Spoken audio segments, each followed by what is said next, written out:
வணக்கம். இது கொஸ்டினா இல்லை ஸ்டேட்மெண்ட்டா அப்படின்னு நீங்கள் கேட்குற மாதிரியான ஒரு சேயிங் பற்றி தான் இப்போ பார்க்க போகிறோம்.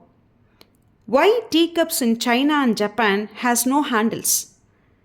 இதை கேட்டதுமே கைக்கு அடக்கமான ஹேண்டில் இல்லாத டீ கப்ஸ் நம்ம மைண்டில் வருது. இதை எதற்கு பயன்படுத்துகிறாங்க? நல்ல சூடான டீயை அதில் சர்வ் பண்ணி குடிக்க பயன்படுத்துகிறாங்க. சூடான டீயை ஹேண்டில் இல்லாத கப்பில் எப்படி எடுத்து குடிக்க முடியும்? கண்டிப்பாக சுடும். அது ஒரு சின்ன சேலஞ்சு தான். ஆனால் கவனமான முறையில் சரியான சூட்டில் அதை குடிக்க முடியும். அந்த ஒரு தருணம், அதுக்காக நாம் முழுமையாக நம்ம சிந்தனையை அதில் வச்சு பொறுமையாக அதை அனுபவித்து குடிக்கணும்.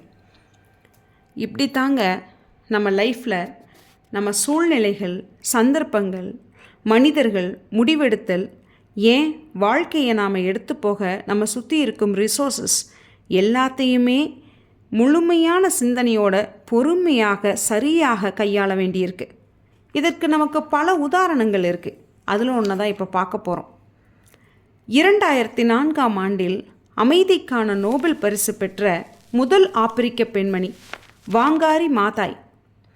இவங்க ஆப்பிரிக்காவின் ஒரு பசுமையான செழுமையான கிராமத்தில் 1940 பிறந்து நல்லா படித்து அமெரிக்காவில் பட்டப்படிப்பை முடித்து ஆராய்ச்சி கல்வியும் முடிக்கிறாங்க.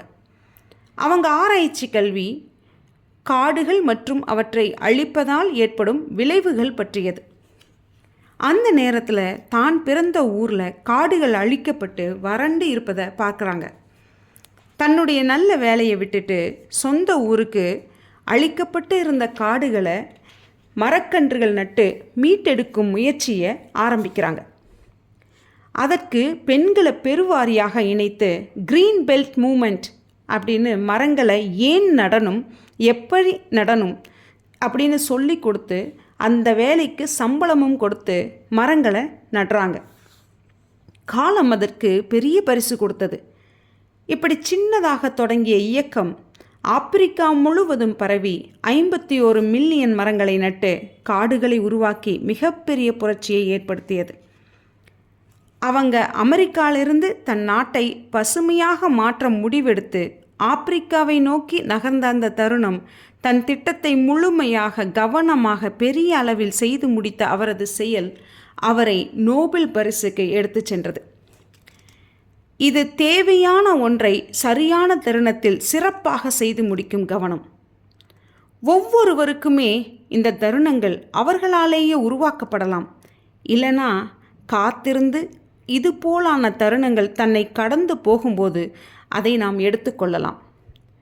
நம்ம எந்த ரகம்?